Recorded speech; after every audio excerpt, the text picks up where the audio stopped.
So let me start off by thanking all of our council members, community board chairpersons, and Borough Hall staff who are on this Zoom today. This evening, we are pleased to be joined by the Department of Youth and Community Development and the world-renowned Department of Environmental Protection. I'm sure that they're going to have a lot of questions this evening. The board will first receive a presentation from DYCD. The Department of Youth and Community Development has continued to do a great job in supporting our youth and their families by funding a wide variety of programs throughout the city. Some of those programs include youth services, youth workforce development, literacy services, family support, and after-school programs. It is my pleasure to introduce Andrew Miller and Adam Torres from DYCD. Mr. Miller is the Senior Director of Executive Communications and Intergovernmental Affairs. He has 3 decades of experience in city government in the field of youth services. Adam Torres is the Senior Advocate for Community Resources and Senior Training and Support, a System Support Specialist for the department. Mr. Torres started his work with nonprofits overseeing city-funded programs and joined DYCD 5 years ago. I think I got that right. Yep. And Andrew and Adam will be showing us how to search for and apply to one of thousands of free DYCD programs across New York City. We welcome both Andrew and Adam. And let me just start by saying DYCD plays such a critical role in our communities as we try to get through what we saw over the summer and certainly over the last year or two, the spike in violence. You know, one of the most important programs that DYCD has is the Summer Youth Jobs Program. I think at my time during the council, they did year-round as well. There was a program there. So I want to thank them for their commitment and urge everybody to make sure they're pushing out this information, especially to underserved communities where we're seeing these spikes in violence as well, so that we're getting our young people jobs. And always a big proponent of that. If you want to take a gun out of people's hands, you got to give them a job. You got to give them something to fill that void as well. And DYC does a good job of it. And we need to ensure that Queens is certainly getting its fair share in those job slots as well. So I look forward to the presentation and hearing how Queens is benefiting the most from this specific program. So take it away. Thank you to both Adam once again and Andrew. All righty. A&A. Thank you so much, Mr. President. It's great to see you again.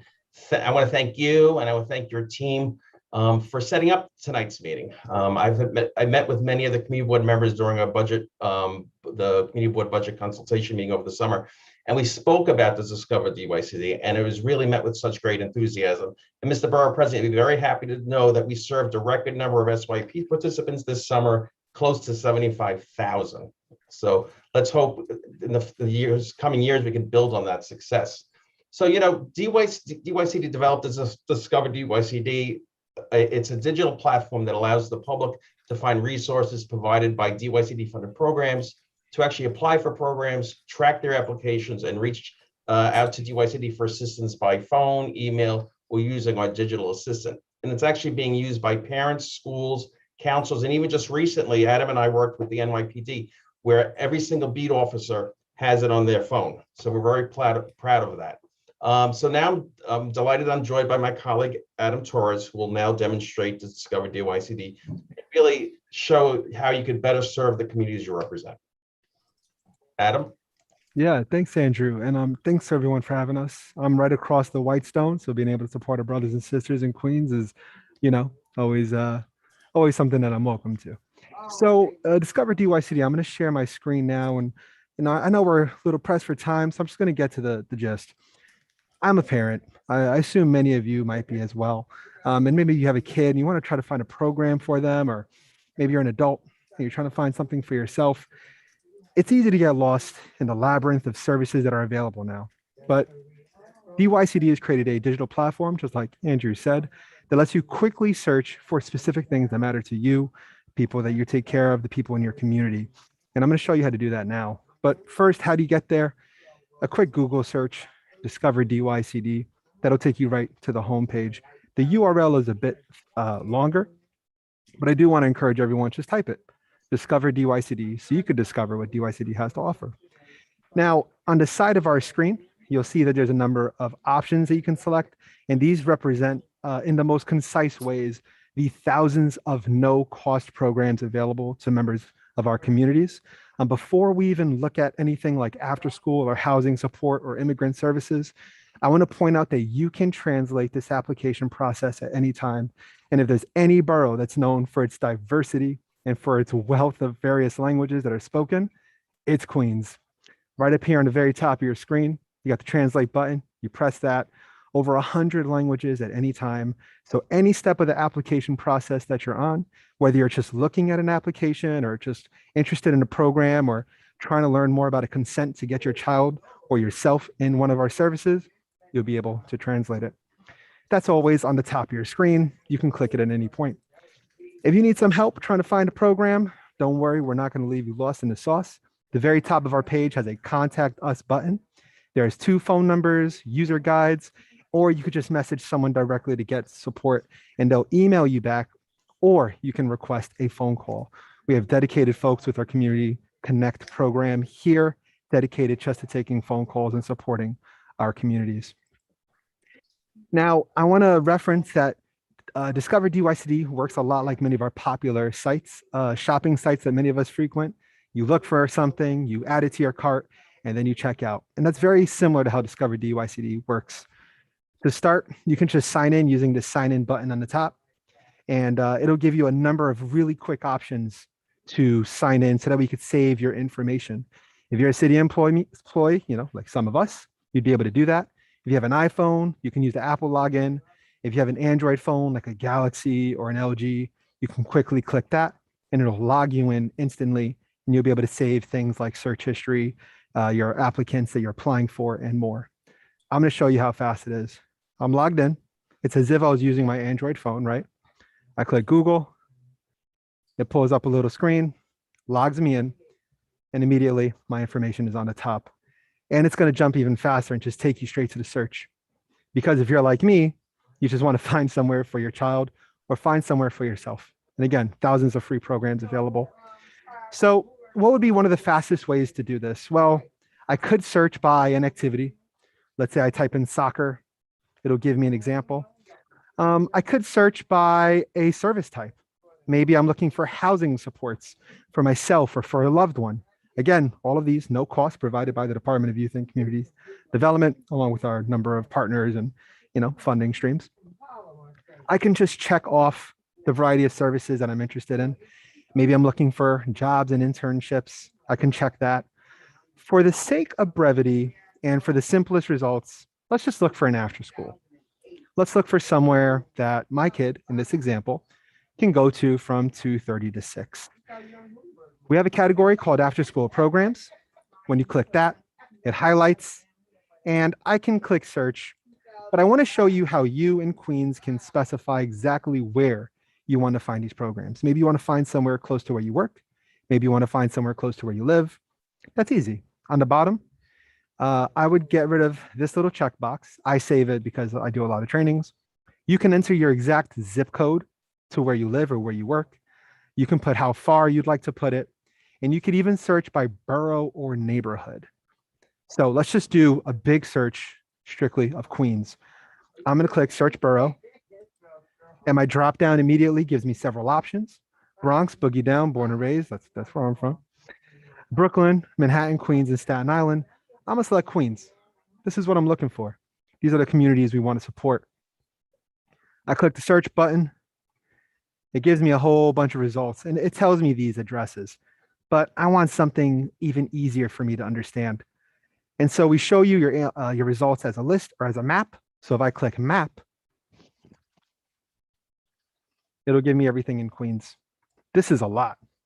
Oh, I know. But these are after schools. Let's say I'm going to look for a specific zip code. Let me click on one near Forest Hills, maybe.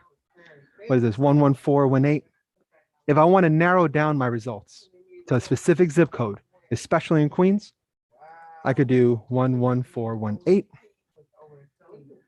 And I could click search. It gives me these 2 quick responses right here. And I'm only looking for after school. If I wanted to find everything in this zip code, I could select everything, click search, and it gives me the rest of the other options. Maybe I want to go back to continue to looking at, maybe I want to search instead for the entire borough one more time. And I want to see all of the services specifically in Queens, or I want everything that's related to my family, right? So I want to keep housing support, educational services, and maybe immigrant services as well. Queens is selected. I click search and it populates. And like many other apps, just like your favorite navigation apps, your favorite maps, I can zoom in, find my specific neighborhoods, and go from there. If I'm near Jamaica Hills, and one more time, if I want to search by zip code 11432, I can do that. And it'll give me only the results in this neighborhood.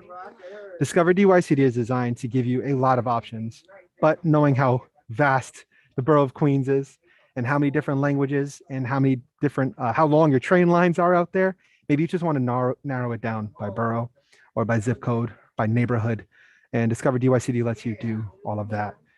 So just as a quick recap, you can go to search, you can choose what services you'd like, click search, and you'll be on your way to find services for you. Click on them and they'll tell you everything from the websites to the people to call, to the email address, to the services that they offer, all at no cost for our communities. So that is the long and short. I can go on forever about Discover DYCD, but I am really interested to hear from any of you and your questions. Is there any specific service you're interested in? Is there a zip code you would like me to look up? Or do you have any other questions at all that, just come to mind when thinking of no cost services for members of our communities? And thank you. Thank you everyone for your time. I do appreciate it. Thank you, Adam. I appreciate that. And obviously, if people have questions, just hit the raised hand function. Let me start by asking you. So I know you have this website and it's pretty nice. Talk about what you're doing specifically in communities to do direct outreach to residents so that they're aware of these specific programs. Sure. So we have a couple of options. One is that our Community Connect team does direct outreach with communities. And we do this by partnering with community-based organizations across the 5 boroughs. If I click on any of these, it'll tell me a CBO, such as New York Edge, located and working directly with members of our communities. We partner with them. We, as their funder, work with them to provide these services, and we do the outreach with them as well. That can look like us hosting a movie night where we have a competition of films that are submitted across the 5 boroughs, and then we have a large scale or remote sort of award ceremony. That could look like a big Olympic style event where we have a culmination of hundreds of programs playing in tournament style. That could look like Lego robotics, where we invite parents to watch the creations that their kids have made to solve specific environmental problems in STEM focused challenges, science, technology, engineering, and math. So we do it through a lot of our big outreach, but we also do it through our collaboration with our CBOs, and that's how we try to get out the word among many other ways. Can you give me a breakdown? How many summer youth slots did Queens get this year? That's a really good question. I don't have the summer youth numbers off the top of my head. Let me see if Andrew's around. Maybe he can a little bit. President, I believe it's upwards of 13,000, but I'll verify that for you. And how can we get more slots? Well, I mean, this year, with this record number of slots throughout the city. Obviously, we're looking at the next budget cycle. As of now, we actually have a budget for next year for 70,000 slots. And hopefully we'll see an increased, depending upon obviously the next city council and the next mayor and the next commissioner, what the priorities are about funding additional slots to SYP. One of the challenges we actually had is because we've expanded so rapidly, some of our providers have challenges actually filling those slots. It should be noted. But certainly we could look at Queens as a whole and what numbers you'd like to see moving forward. Okay. All right, I see Dolores has a question. Yes, thank you. On the summer youth program, when I was on the board at my co-op here in Board 14 in Rockaway, we proactively reached out to the local provider looking for young folks to come to our co-op, to work in our office, to learn, to work alongside the handyman, to learn the skills of plumbing and all that type of thing.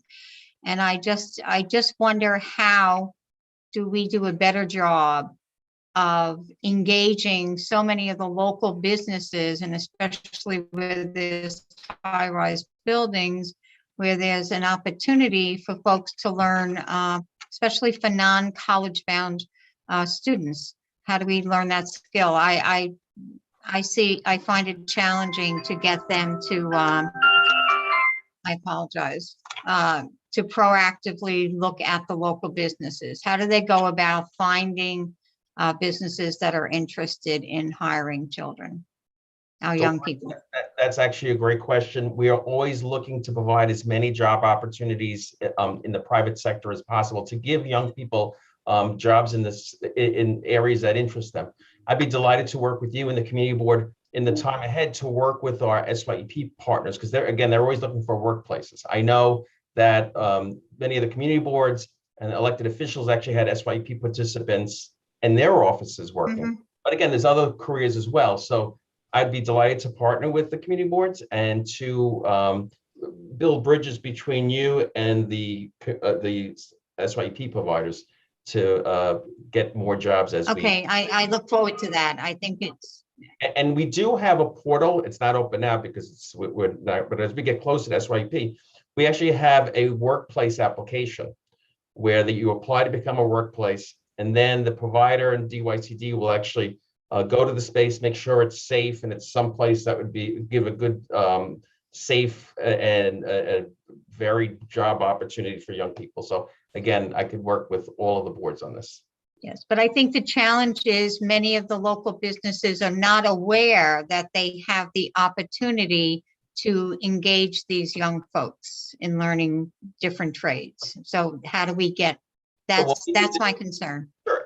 As we get closer to SYEP next year, again, I'd be delighted to work with all the community boards to help you get the message out to your local business as well. Because it's, the responsibility of DYCD and our providers to get as many workplaces, but the community boards know the stores, the restaurants, the buildings where young people can be placed for next summer.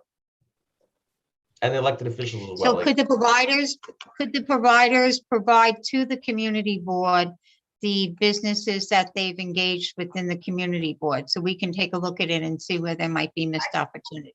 I could find out if that's something that we could arrange, yes. Okay, thank you.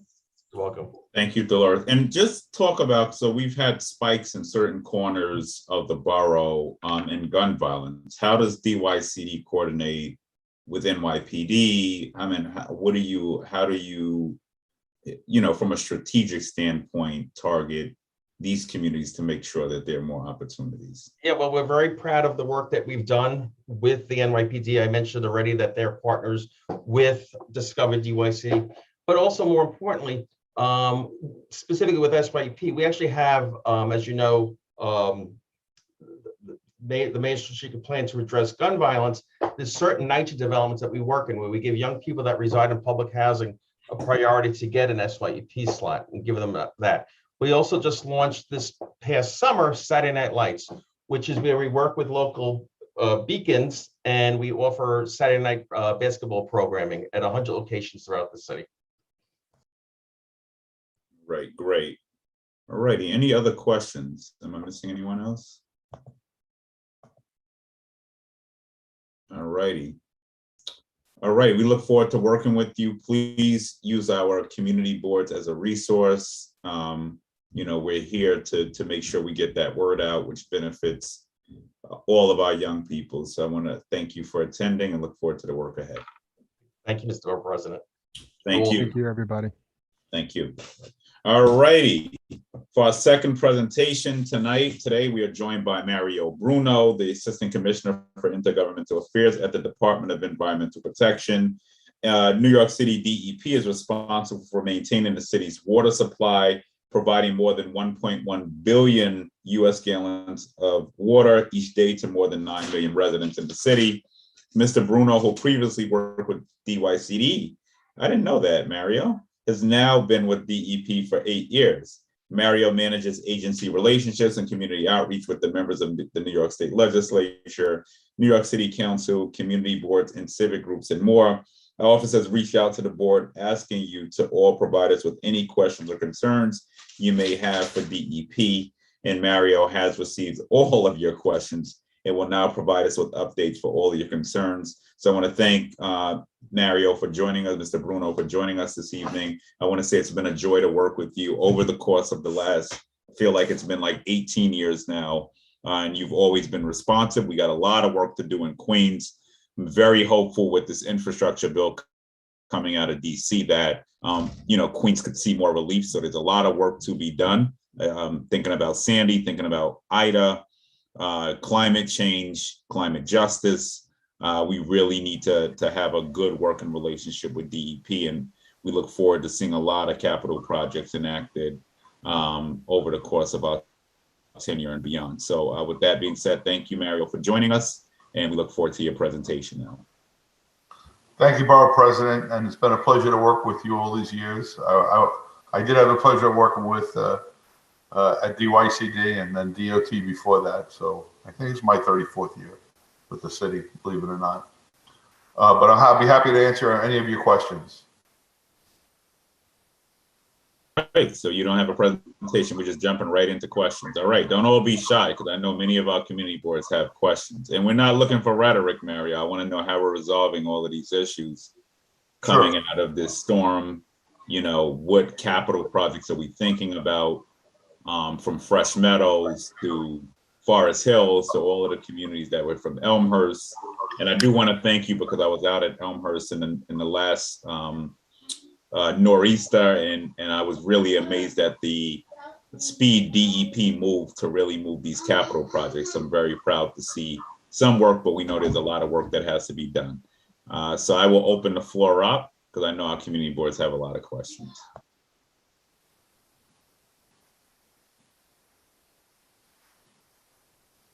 Go ahead, Eugene. Okay, I have a quick question if I can. Thank you for tonight, I appreciate it. And by the way, I didn't get to see you, Mr. Borough President. Congratulations on your win for the borough. Thank again. What I'm concerned about is we have some large projects in my area, and of course they're all coming to fruition at the same time, and traffic is like a nightmare. But one of the concerns is that I found that at one of our projects, SE 810, what we found is when they got to the end of the project, and we still have another year to go, we found like a block or one or two that after the storm came in really flooded very badly. And rather than go backwards and say, let's put a new project in and then we have to get good systems up, I'd like to find out how can we like expedite it or make it an attachment to it, even if it goes in at the end of the year, at the end of their project. But I hate to lose it and start all over again because it's right on the project. It just was a block short. So is there any way we could expedite that, or go to the borough president's office, go to the council person, but to submit a new application for the one block doesn't make sense?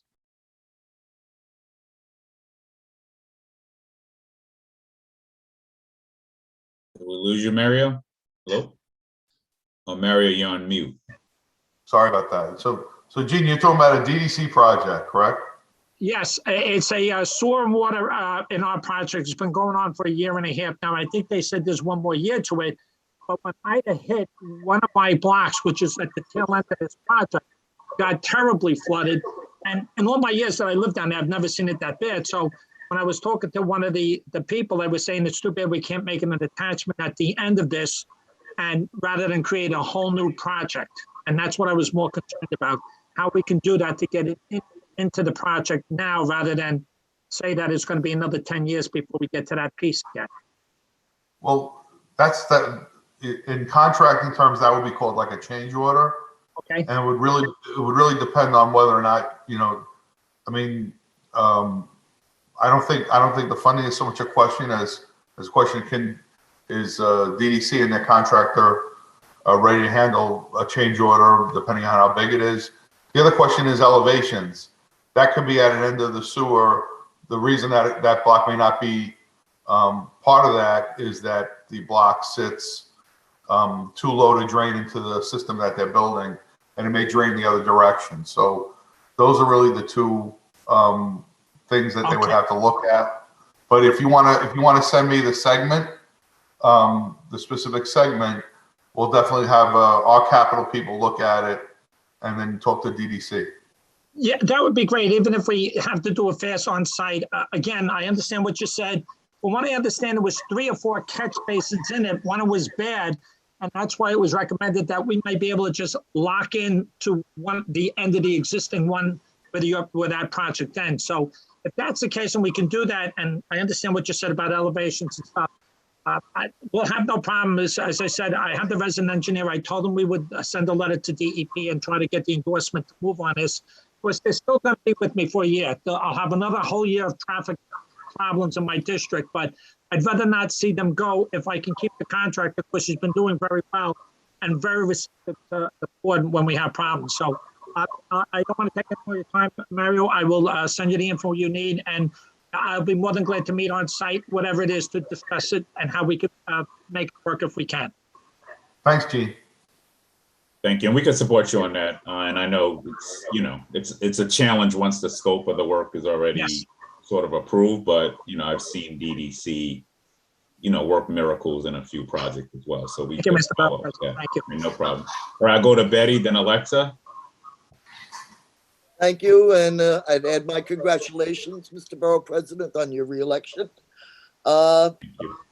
Not going to get into anything specific to Board 10, but in light of Sandy and Ida, and the fact that we're going to see storms on the scale of both of those storms in the future, how is DEP planning for the future to ensure regular cleaning of all catch basins, and what we can expect to see occurring in the near future to strengthen our sewer system overall in all parts of the borough, especially in the areas that are subject to both tidal and rainwater storm flooding? Thanks for that question.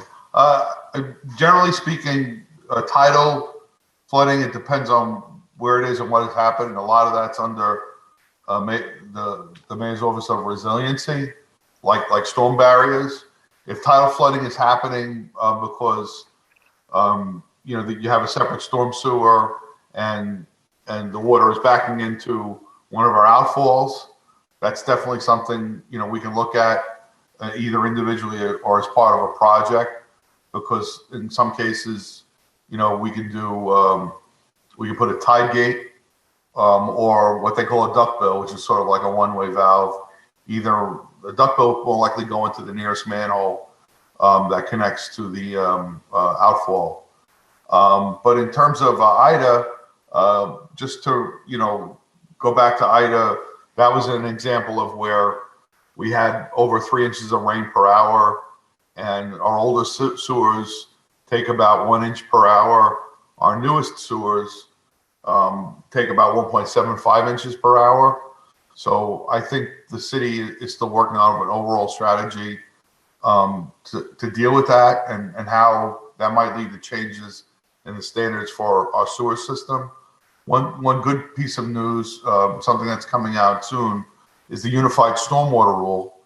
And what that is that combines how we deal with stormwater in combined sewer systems and separate sewer systems. Separate sewer systems you're more likely to see in the Rockaways and in the southern parts of Queens, particularly the new sewers that we've been building with the borough president in southeast Queens. But this is a unified rule, and the good part about it is we revised the stormwater rule in 2012, and we increased by a factor of 10 the amount of stormwater that has to be handled on large buildings and projects that are built in the city. This is going to be a further increase of that, because we're not going to get around storms like Ida with just, or even storms that are not as big, by just building bigger sewers. We need, as the borough president has always said, we need more green infrastructure. That's going to be part of the equation for new construction. They'll be building, more likely to be building green roofs, swales, rain gardens on their property, as well as other ways to detain water from going into the sewer system. So the Unified Stormwater Rule, it was already passed in the council, and we're coming up on publishing, I think, the first draft of the rules that will eventually be adopted into the rules of the city of New York, that will regulate how stormwater is handled on new construction. The other piece of that is the site connection process. So when you want to build a new building or a large facility and it's going to need a sewer connection, you have to, your engineer as an owner has to present a lot of information to our engineers to make sure that your facility will conform to all of our rules in terms of handling stormwater on site, and also not overloading the local sewer system. In the case of areas that have been upzoned, if the city hasn't provided for funding for new sewers, after an area is rezoned for development, some of the first builders of the new buildings may have to foot the bill to build out sewer extensions, so that the new buildings, the stormwater from the new buildings will reach the trunk main. So that's something we've already implemented, where we've gotten site connections, and we've given back basically directives to builders. Hey, you got to extend the storm sewer on this block. They don't always like it, but we think that's being forward thinking and protecting the public from flooding. As far as basins, basins can take in water even if they're full of debris based on the design. However, cleaning basins is important. What we've done is we're looking at a more intelligent approach to cleaning basins. We've always cleaned basins after the legislation had sunsetted, we went back to cleaning basins on a 3-year cycle. But what we're doing is not every basin is being cleaned on that cycle now. So we're targeting inspection and cleaning basins in certain commercial areas to a cycle of twice every year. And based on complaint data, we're also creating targeted areas where basins will be inspected and cleaned on an even shorter cycle than the current cycle. In addition to that, we have a really extensive sewer cleaning, because it's really two pieces to that. There's the basins, but really more importantly is sewers. Sewer surcharge is a big problem during heavy storms, and that's why we build bigger sewers. But we also have an extensive sewer cleaning program, and we target areas that we know based on complaint data get a lot of grease loading, and those sewers get cleaned more frequently than others, and the intervals can be as short as monthly to once a year. And in addition, I have a unit in my group, and what they do is they do outreach to property owners, including NYCHA properties, to educate them about don't flush grease in the sewer, and don't flush material in the sewer. And that's in order to keep the sewers clean and prevent flooding. Thank you. You're welcome. All righty, thank you. I'm now going to head to Dolores. Thank Oh, no, you. sorry, Alexa, Yeah, then Dolores. Sorry, I had a moment. Martha's after me, and then me. All right, got it. Alexa. Okay, thank you. And congratulations, Borough President Richards. So yeah, that last question that Betty asked, thank you so much, because our district was really impacted by Ida as well. But I have a different kind of category of question, and I'm going to read it since I wrote it and submitted it. So noise pollution causes high blood pressure, heart disease, sleep disturbances, and stress. What is the DEP's current strategy to address noise pollution in Queens? Not just talking about the enforcement of noise complaints due to parties' construction leaf blowers, but I'd like to hear a comprehensive strategy to address the sustained overall increase in the noise of New York City. I'm particularly interested in excessive siren use on emergency vehicles. Recent studies suggest using sirens creates unsafe conditions in the ambulances themselves, leads to more accidents on the road, leads to hearing loss for the EMTs, and doesn't positively impact patient outcomes statistically. In our district, we have a number of volunteer EMTs driving cars, sedans, and SUVs, not ambulances, whose siren system is excessively loud. Is there a code for siren systems installed on volunteer EMT vehicles? Is the DEP rethinking endorsing lights and sirens as a standard for transport in ambulances? And in addition to rethinking the city's use of sirens on emergency vehicles, what is the city doing overall to mitigate an increase in the noise pollution of New York City? Thanks for the opportunity. A loaded question. Go ahead, DEP.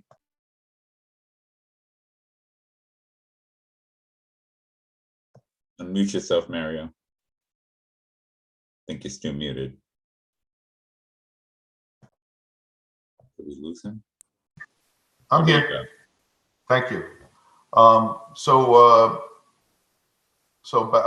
this question. So we're not the only noise enforcement agency. The police department probably enforces just as much noise as we do, so we share the responsibility. The people generating noise mostly is handled by the police, like noisy neighbors, noise from a crowd, things like that. Most of what's in our code is really mechanical noise, and generally speaking, sirens fall under that. We don't have a specific code for sirens. But in terms of strategy, what we do is really driven by legislation. So the rules of the city of New York really say very specifically what we can do. That really doesn't lend itself to say that we can create an overall strategy. What we do look at is when there's a need to revise the noise code or expand our powers or be more restrictive, whether it's the noise code or the air code, we work with the elected officials, borough presidents, and the council members to revise it. A good example of that is a recent one we did where construction noise. The number one complaint in New York City is noise. The number one noise complaint is construction noise, particularly after hours construction noise.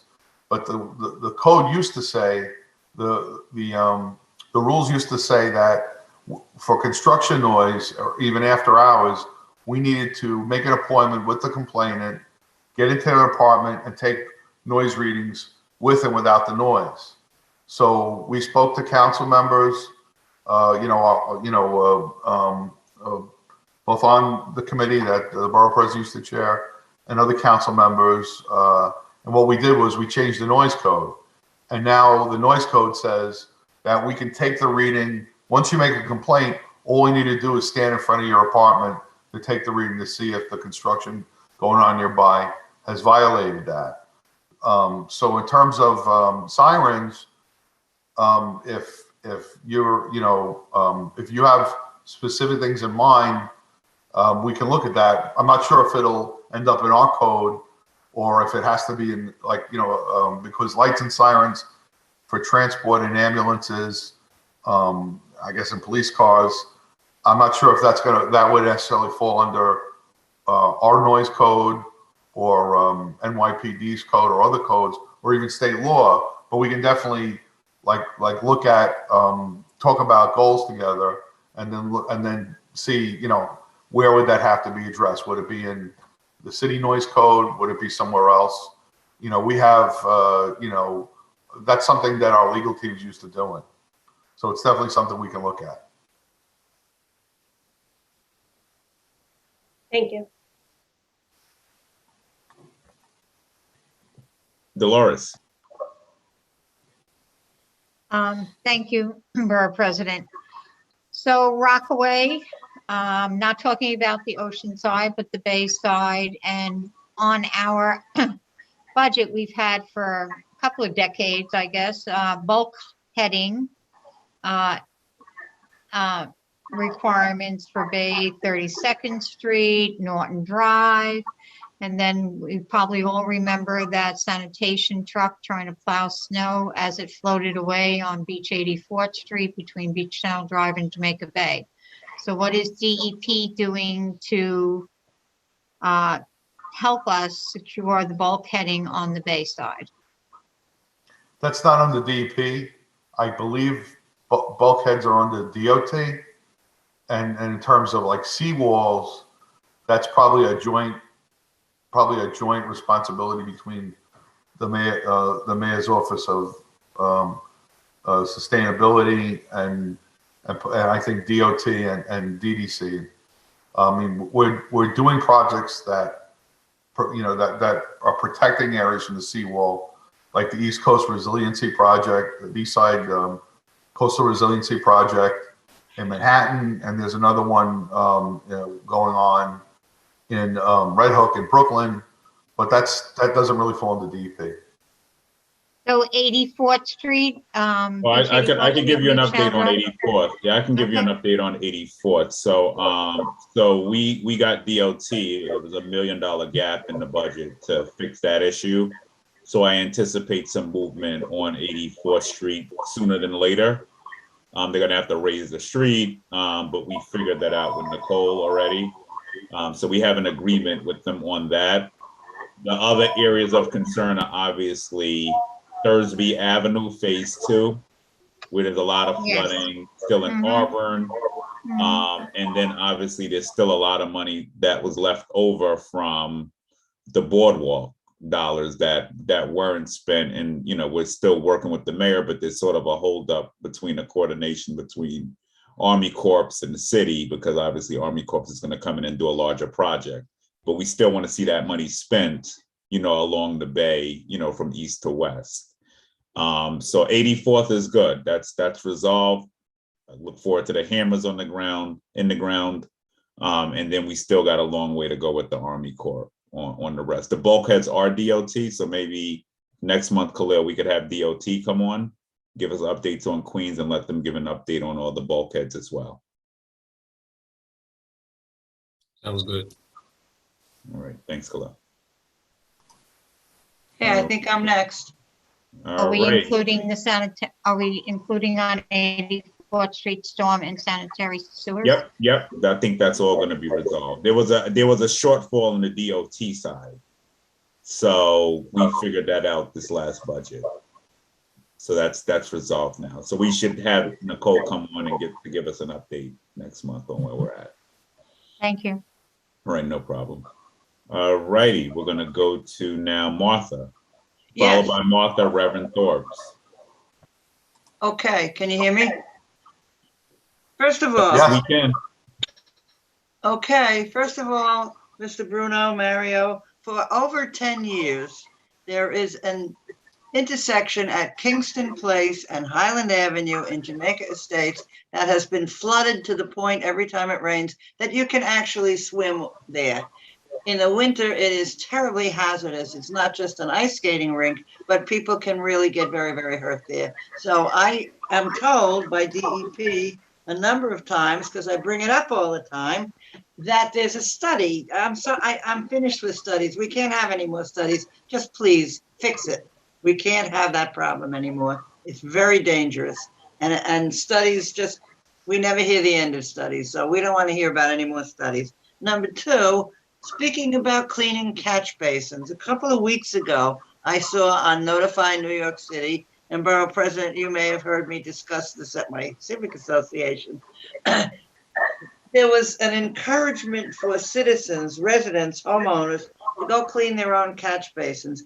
That opens you guys up and the city up for tremendous liability lawsuits. Please don't tell people to clean their own catch basins. They can get very hurt. They're in the road. They can get hit by a car. They can get cut on metal that may be broken. It's a serious problem. And I got to tell you, shocked to see Notify NYC saying, go clean your own catch basins. So keep that in mind, please. Okay, so the first part, the question, Jamaica Estates generally doesn't have storm sewers. That was something we recently got a letter from Councilman Gennaro. So that's something we're going to undertake looking at putting in storm sewers as a project. But that has to be studied. But it's been studied for over 10 years. No more studies. if I can finish what I'm saying, there's when you have an area that has no, so they have to, in most areas, even where there's no sewers, there's what we call a drainage plan, and that's an outline of what the sewer system, excuse me, would look like if it's built out.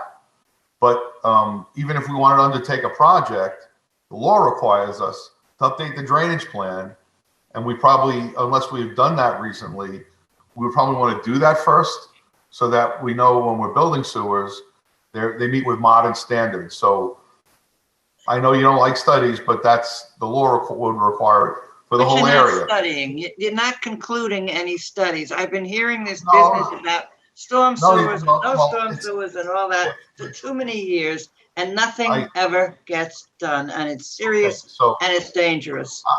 And I okay, can't hear this anymore. Just do it. okay, so If you're can I gonna ask have you? to I do just a want- study, then finish just it wanna answer and your and question. finish the If you don't project. mind, I just want to answer your question, if you please. So this particular location, there are no sewers. Those catch basins are seepage basins, which are an older type of green infrastructure that the city put in because there's no storm sewers. So those basins can't be made to work better than they are, because chances are, since they've been there a long time, the ground is infiltrated with water. What we do have in our toolbox, and this is something we piloted a lot in Queens with the borough president's former district, and in Denise Miller's district, is storm sewer extensions.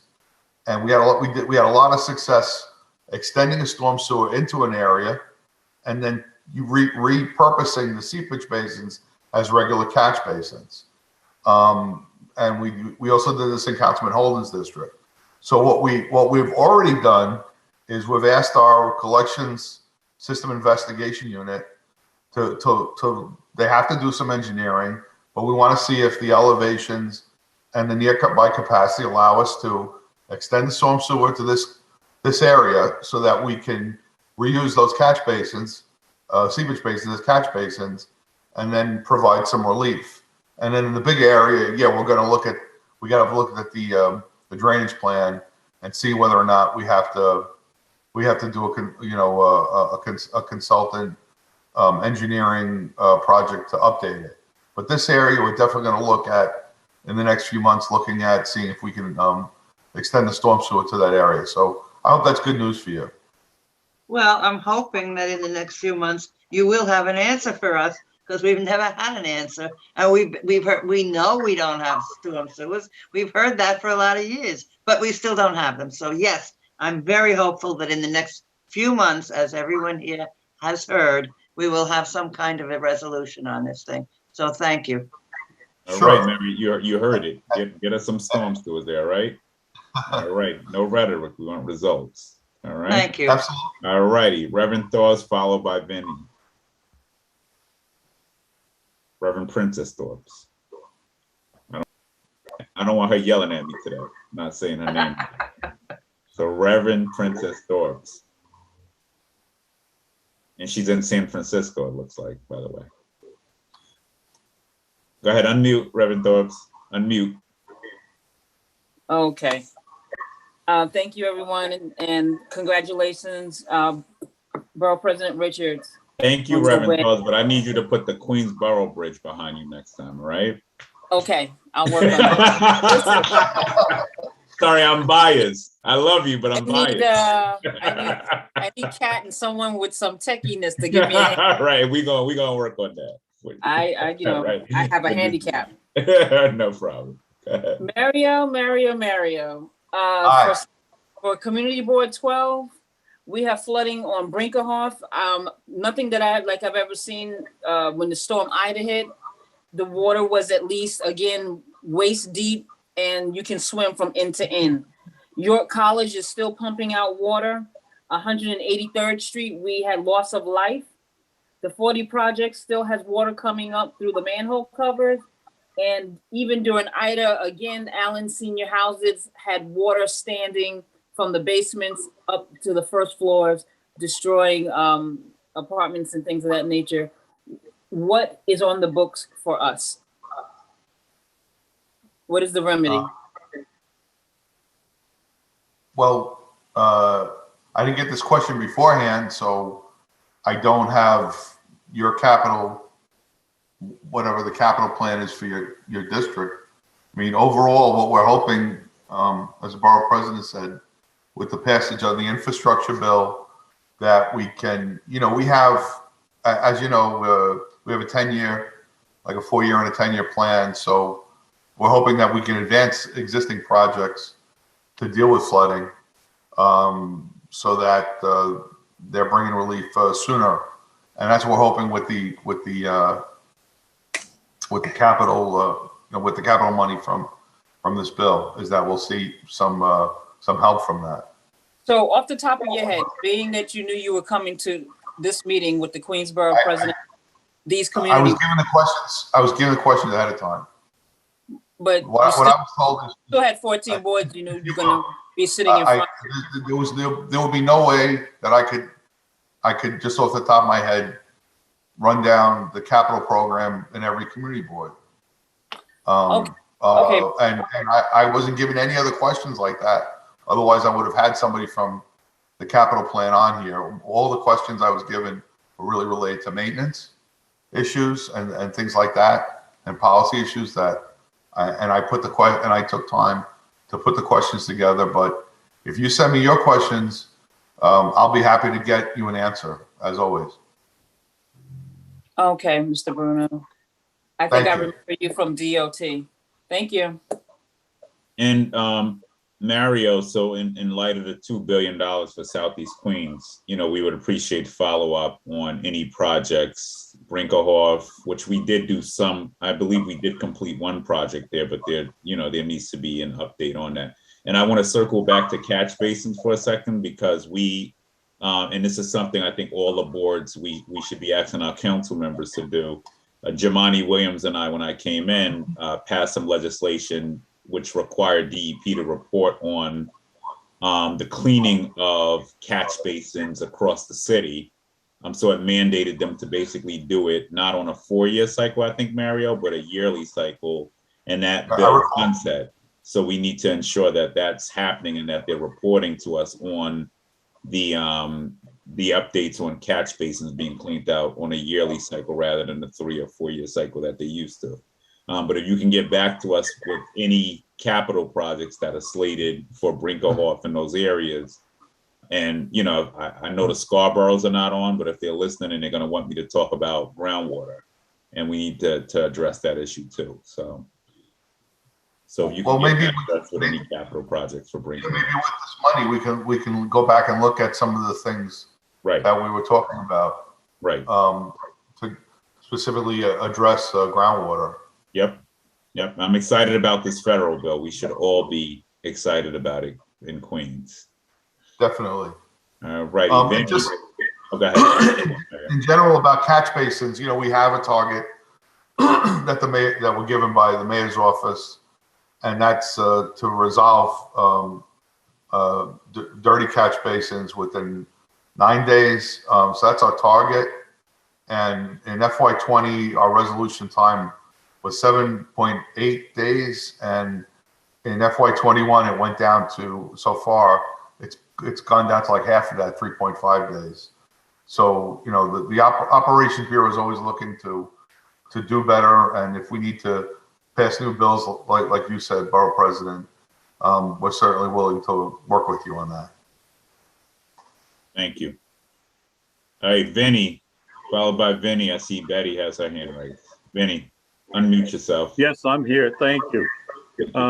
Thank you for the most recent storm that came, that you had the catch basins cleared very nicely.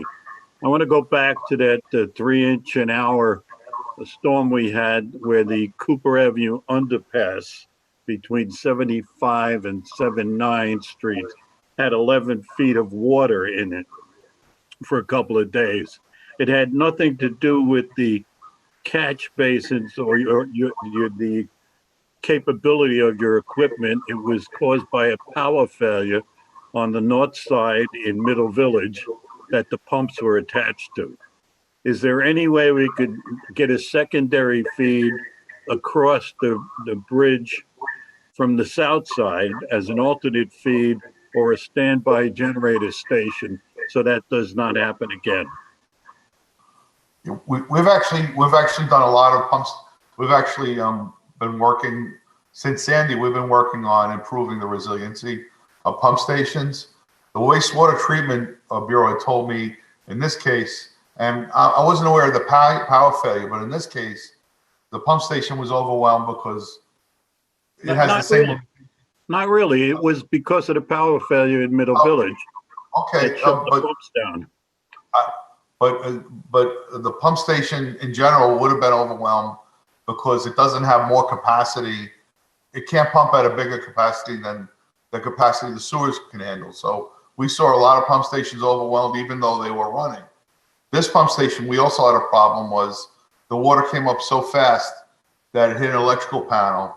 And that's probably what caused the power outage. Not only did the power go out in the pump station, but it might have caused the power outage that you're talking about. Well, no, So Middle Village went down. It was working till the power went down in Middle Village. The other the other problem I have is 77 Avenue between 80 and 88 is at the bottom of the hill from Myrtle Avenue. right. And it has a 12-inch sewer that gets overwhelmed, and it flooded all the houses on the north side of 77 Avenue. We had identified a sewer project for that area, and I wonder if we could expedite that. Well, that's exactly what we were talking about, is moving up projects because we're hoping to get more money. If you don't mind, can you send me the project number? It's I don't know if it has a number yet, but yes, we'll try and do that. Absolutely. Yeah, we'll put it on. We have a great team. Our deputy commissioner, Tassos Georgelis, he basically he basically recognized that although we in the past we always depend on 311 data, not every neighborhood may use 311 in this, to the same extent.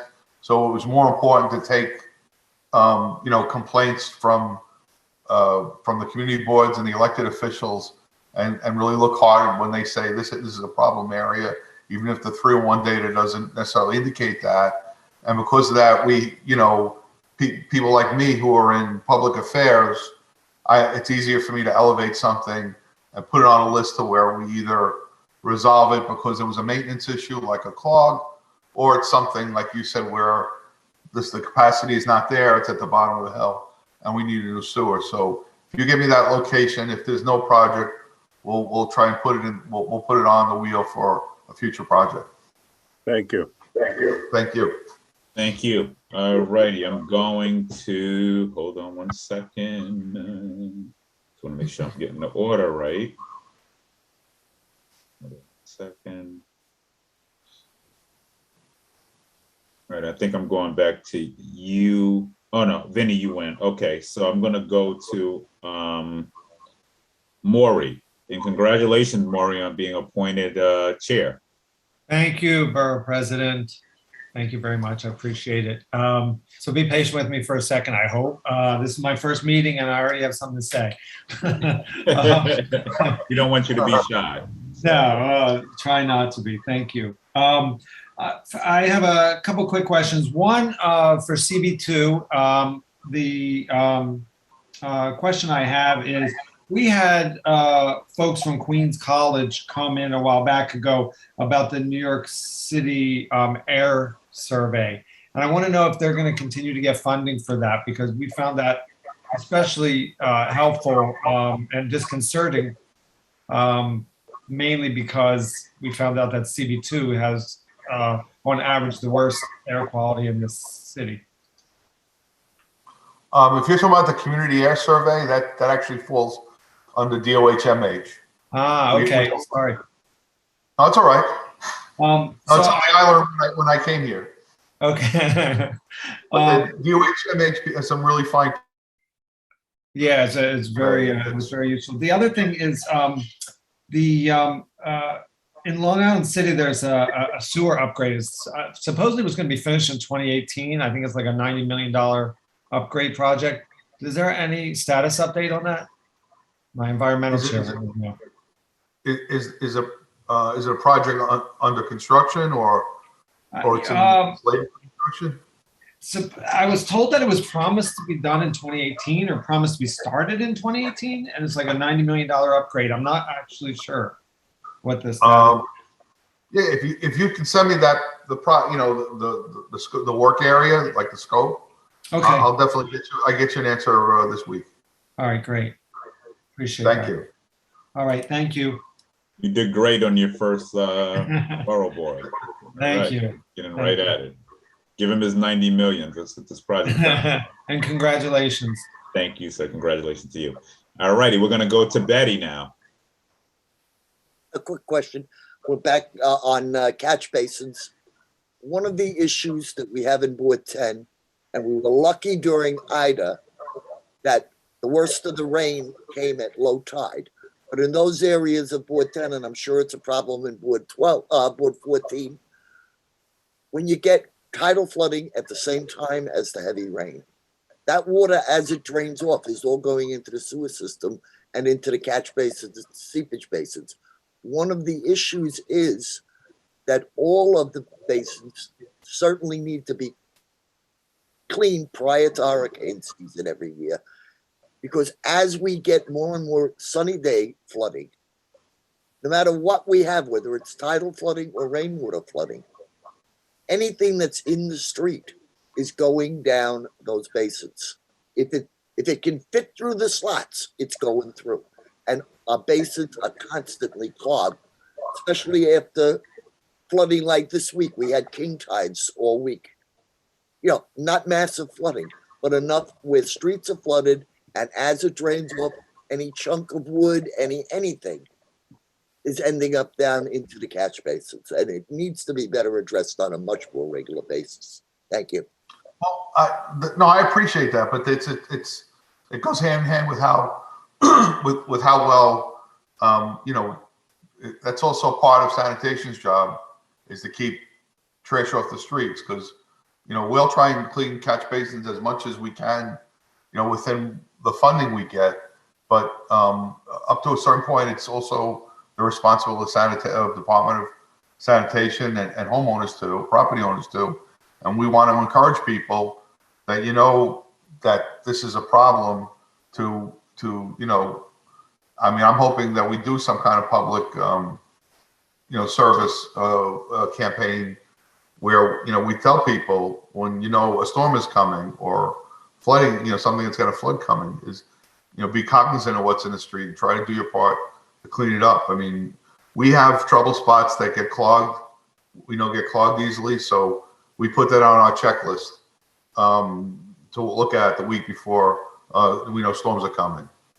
But if it's an area, specific area that is impacted, we could either, we can put it on the checklist, or we can put it in an area that's going to need more frequent cleanup, like I was talking about before.